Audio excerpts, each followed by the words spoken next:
Assalamualaikum warahmatullahi wabarakatuh. Di sini kami akan mempresentasikan hasil diskusi kami tentang materi akuntansi keuangan menengah kedua. Kelompok kami dari kelompok 2 yang terdiri dari Revi Arti Susandi dengan NIM 2019-1211-021.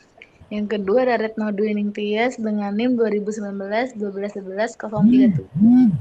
Yang ketiga ada Mela Sofa Ayu Ningtyas dengan NIM 2019-1211-047. Next.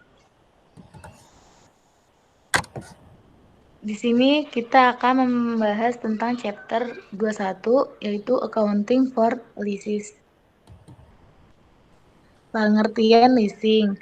Leasing berasal dari kata lease yang berarti sewa atau lebih umum diartikan sewa menyewa, yaitu pembiayaan peralatan atau barang modal untuk digunakan pada proses produksi suatu perusahaan baik secara langsung maupun tidak langsung. Industri leasing menciptakan konsep baru untuk mendapatkan barang, modal, serta menggunakannya sebaik mungkin tanpa harus membeli atau memiliki barang tersebut. Leasing dapat pula dikatakan sebagai salah satu cara untuk menghimpun dana yang terdapat di dalam masyarakat dan menginvestasikannya kembali dalam sektor-sektor ekonomi tertentu yang dianggap produktif. Karena itu, sarana leasing merupakan alternatif yang baik bagi perusahaan yang kurang modal atau hendak menghemat pemakaian tanpa harus kehilangan kesempatan untuk melakukan investasi kembali dalam sektor-sektor ekonomi tertentu yang dianggap produktif. Unsur-unsur yang terdapat dalam leasing yaitu ada lessor, yaitu pihak yang menyewakan aktiva atau barang-barang modal antara lain perusahaan-perusahaan yang mendapatkan izin dari Departemen Keuangan. Yang kedua ada leases, yaitu pihak penyewa aktiva atau pihak-pihak yang membutuhkan atau memakai barang modal. Yang ketiga ada objek leasing, yaitu barang-barang yang menjadi objek perjanjian leasing yang meliputi segala macam barang modal mulai dari yang berteknologi tinggi hingga teknologi menengah ataupun keperluan kantor. Yang keempat, pembayaran uang sewa yaitu secara berkala dalam jangka waktu tertentu yang bisa dilakukan setiap bulan, setiap kuartal atau setiap setengah tahun sekali.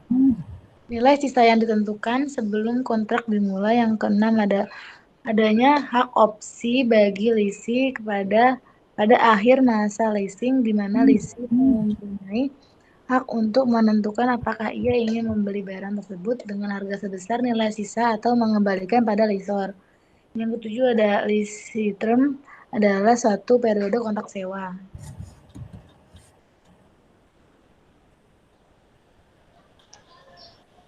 Perkiraan yang timbul apabila terjadinya transaksi leasing. Aktiva secara umum dapat merupakan suatu yang mempunyai bentuk fisik atau dapat merupakan sesuatu hak menurut hukum. Kedua-duanya mempunyai nilai uang. Kewajiban adalah hutang perusahaan yang harus dipenuhi kepada kreditur. Penyelesaian kewajiban dilakukan perusahaan di masa yang akan datang dalam bentuk penyerahan aktiva atau pemberian jasa kewajiban yang timbul dari transaksi atau peristiwa masa lalu.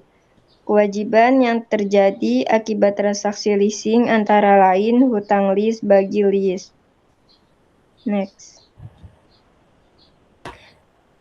Yang ketiga ada pendapatan. Pendapatan timbul dalam pelaksana aktivitas perusahaan yang biasa dan pendapatan ini dikenal dengan sebutan yang berbeda-beda seperti penjualan, penghasilan jasa atau fee, bunga dividen, royalti, dan sewa.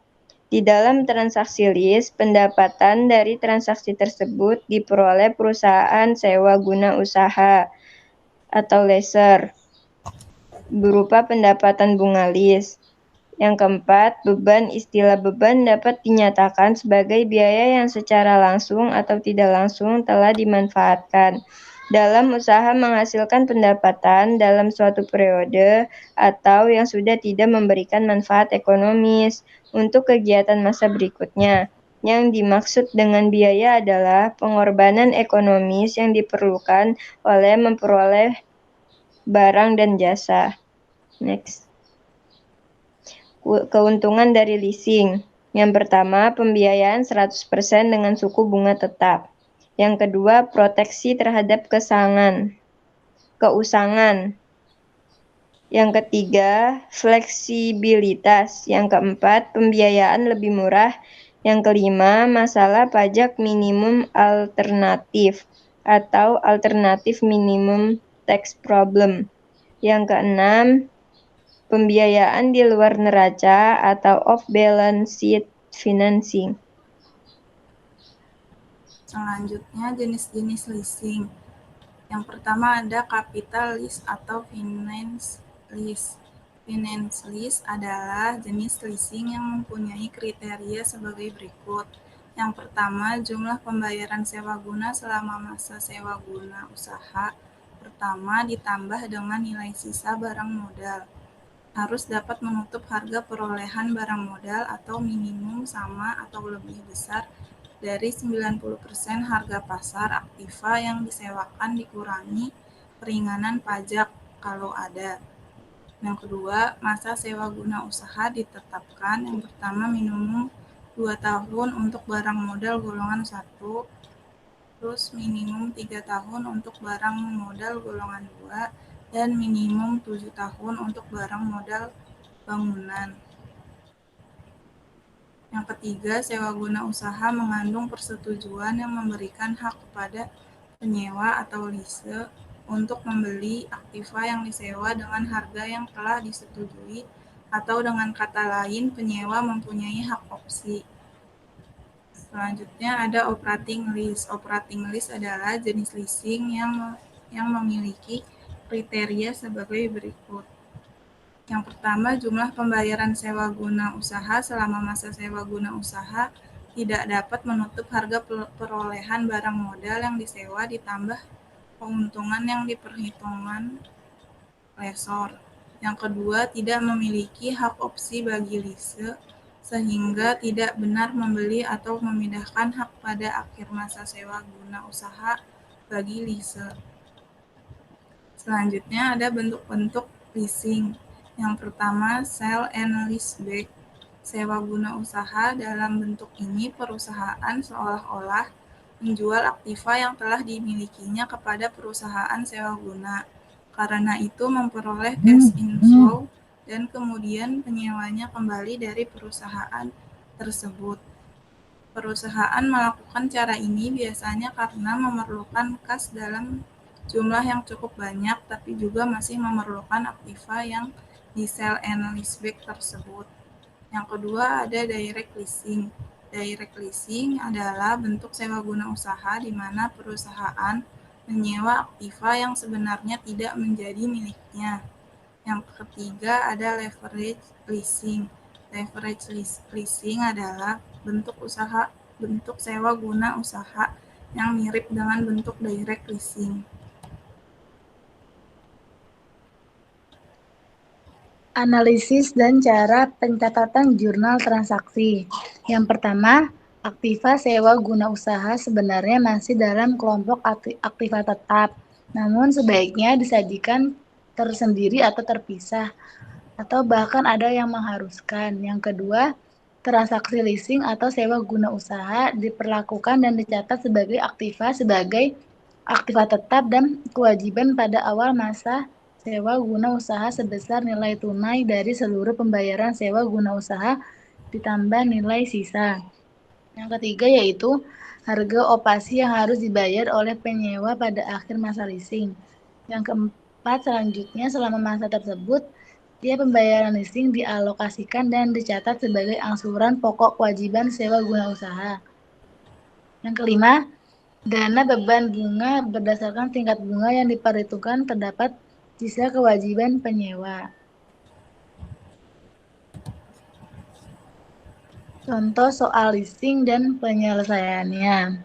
Bank ABC Surabaya telah memutuskan untuk memenuhi kebutuhan aktiva tetap melalui leasing berupa kendaraan selama 5 tahun sejak Januari 2019 kepada Sewa Jaya Leasing Surabaya. Leasing tersebut tidak dapat dibatalkan atau merupakan kapitalis. Harga kendaraan pada saat perjanjian leasing ditandatangani 1 Januari 2019 adalah 400 juta rupiah. Umur ekonomis 5 tahun dan nilai residu ditaksir sebesar 50 juta rupiah.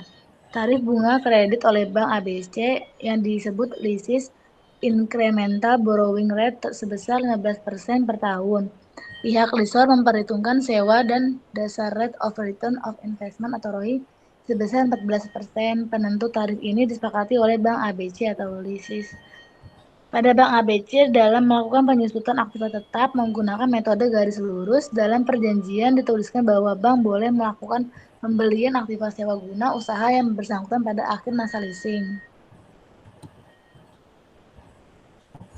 Yang pertama, berdasarkan contoh soal akuntansi leasing dan jawabannya di atas, maka dapat dihitung angsuran yang harus dibayar oleh Bank ABC pada akhir setiap tahun sebagai berikut. Harga kendaraannya sebesar 400 juta rupiah, nilai sekarang residunya itu sebesar 25.968.500 rupiah, didapat dari 50 juta rupiah dikali 0,51937. Lalu di total hasilnya dapat sebesar 374.031.500 rupiah. Nilai sekarang atas nilai residu dihitung dengan tingkat yang berlaku dan ditentukan oleh lessor pada saat perjanjian, yaitu 14% dengan masa leasing 5 tahun. Dengan demikian dapat ditentukan sewa tahunan dengan cara membagi nilai bersih sewa guna usaha dengan harga tunai anuitas akhir periode untuk Rp1 tabel bunga sebagai berikut, yaitu Rp374.031.500 dibagi 3.433 sama dengan Rp108.951.761.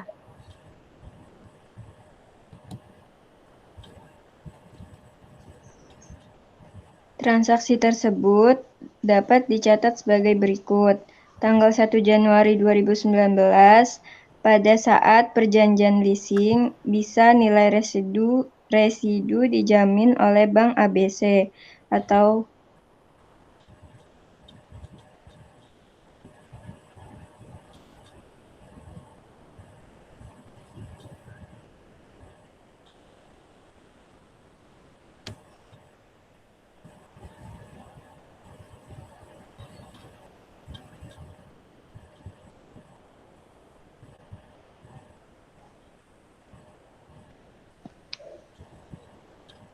jurnalnya sebagai berikut. Di bagian debit ada aktiva sewa guna usaha atau kendaraan sebesar 400 juta. Di bagian kredit ada utang sewa guna usaha 400 juta. Tanggal 30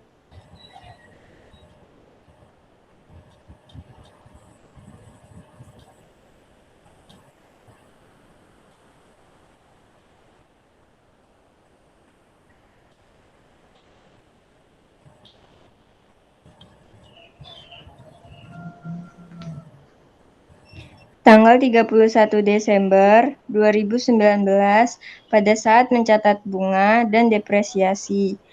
Di bagian debit ada biaya bunga sebesar Rp37.111.160. Di bagian kredit ada utang bunga usaha Rp37.111.160. Di bagian debit ada depresiasi aktiva sewa guna usaha sebesar 70 juta. Di bagian kredit ada akumulasi depresiasi aktiva sewa guna usaha 70 juta. Soal dan jawaban chapter 20. Exercise 20.2. Veldre SPA memberikan informasi berikut tentang program pensiun manfaat pasti untuk tahun 2019.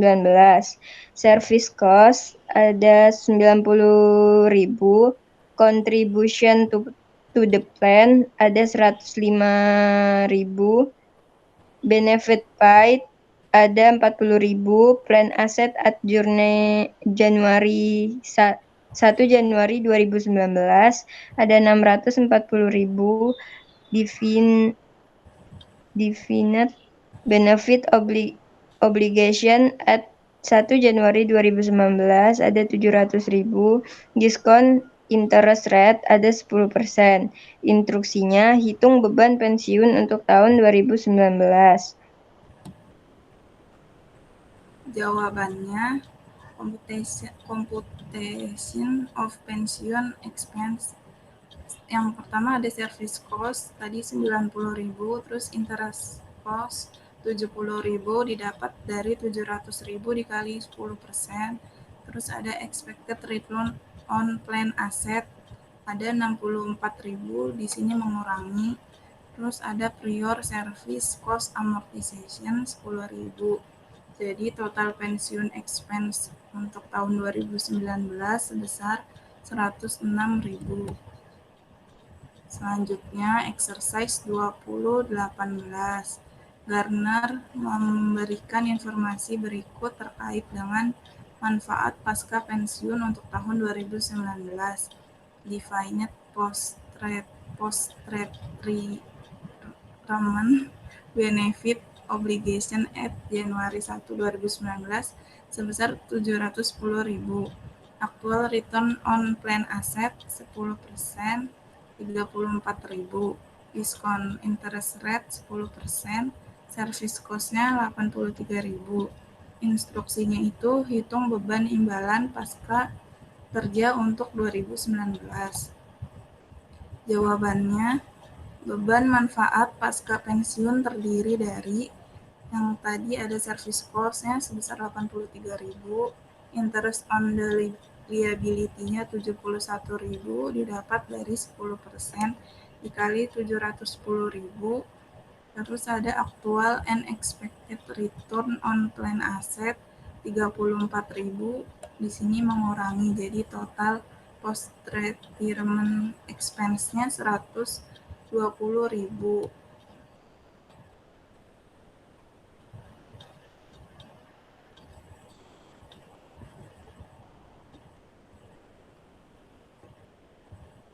Problem 2010. Di sini ada Kramer telah menyiapkan lembar kerja pensiun berikut. Jumlah dalam dolar. Sayangnya beberapa entry di lembar kerja tidak dapat diuraikan. Perusahaan telah meminta bantuan Anda dalam melengkapi lembar kerja dan menyelesaikan tugas-tugas akuntansi terkait program pensiun tahun 2019.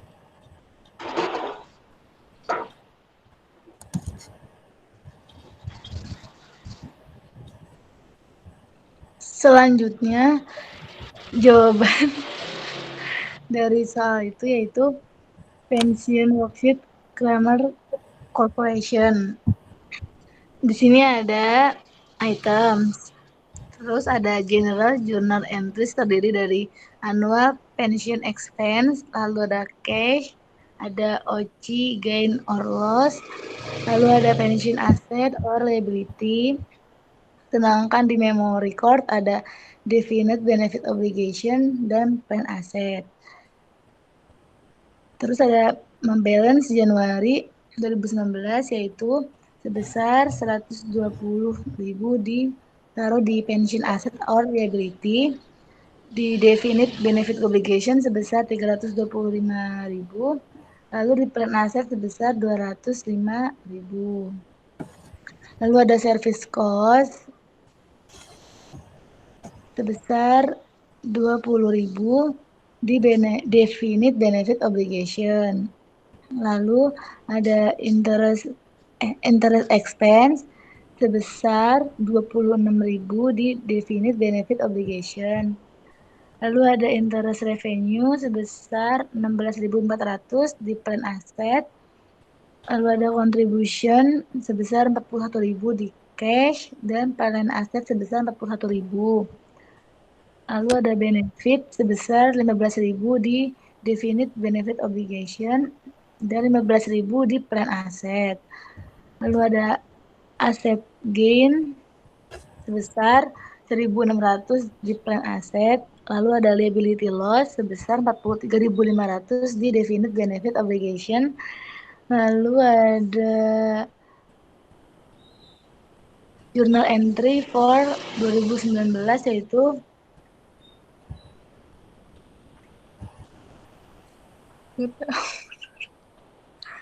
itu ada accumulated OCI pada Desember 31 2018 0 di OCI gain or loss. Lalu ada balance Desember 31 2019 OCI gain or loss sebesar 41.900. Lalu ada pension asset or liability sebesar 150.500. Lalu di definite benefit obligation ada 399.500. Di plan asset ada 249.000. Next. Yang A, tentukan jumlah yang hilang di lembar kerja pensiun 2019 yang menunjukkan apakah jumlahnya adalah debit atau kredit. Yang B, membuat jurnal untuk mencatat beban pensiun tahun 2019 untuk Kramer Co. Yang C, tentukan Kramer untuk 2019 tingkat diskonto yang digunakan untuk menentukan beban atau pendapatan bunga.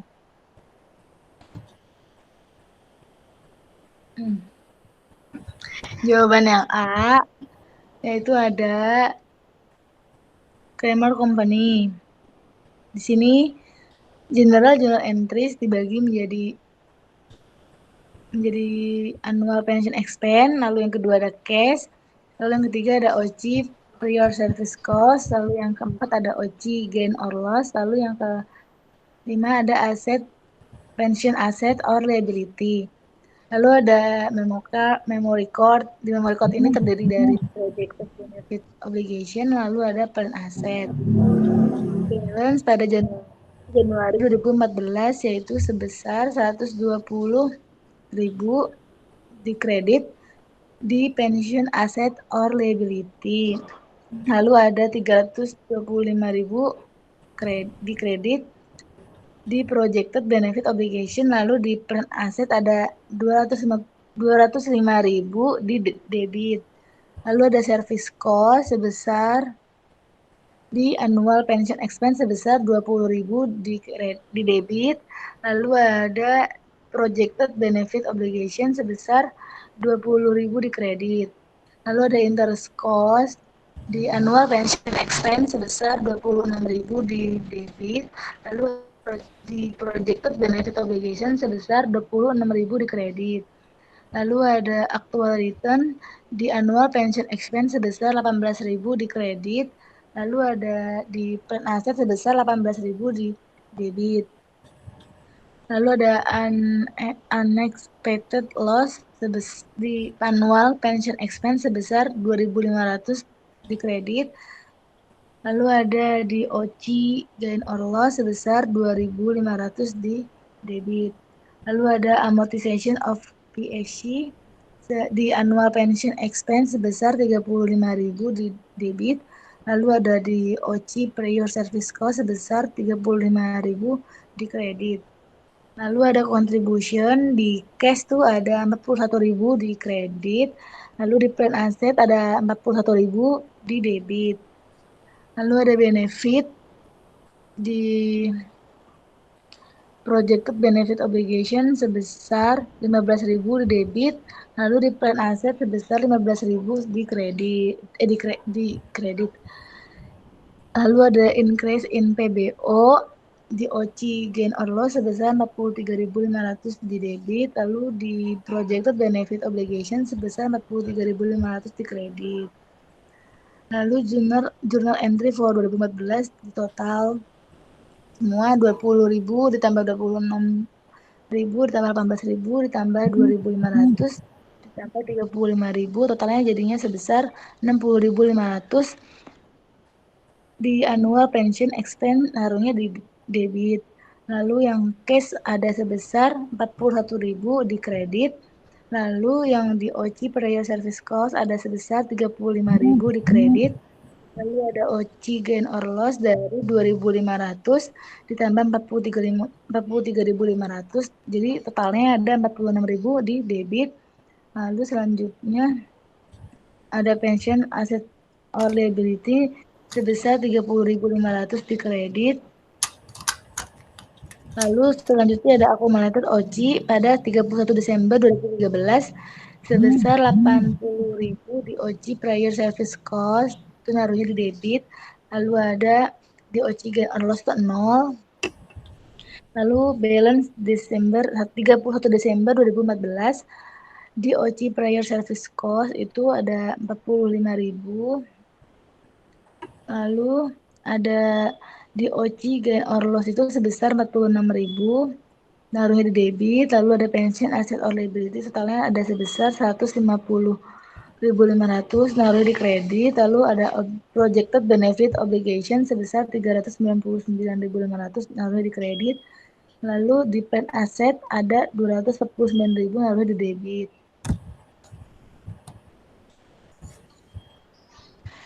Jawaban dari soal B, pensiun expense di debit 60.500, other comprehensive income atau GRL ada 46.000. Lalu di kredit ada cash 41.000, pensiun aset liability 3.500, other comprehensive income PSC ada 35.000. Dan poin yang C, 1 settlement rate sebesar 26.000 US dollar ditambah 32 juta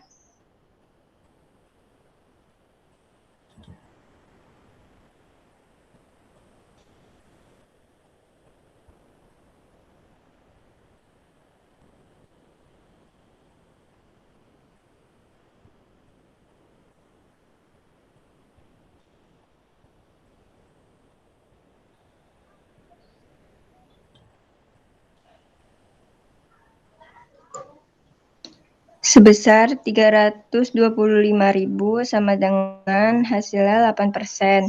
Yang kedua, expected return on asset ada 18 US dollar dan 2 US dollar ditambah 205.000 US dollar sama dengan 10%. Terima kasih. Mohon maaf bila ada kekurangan.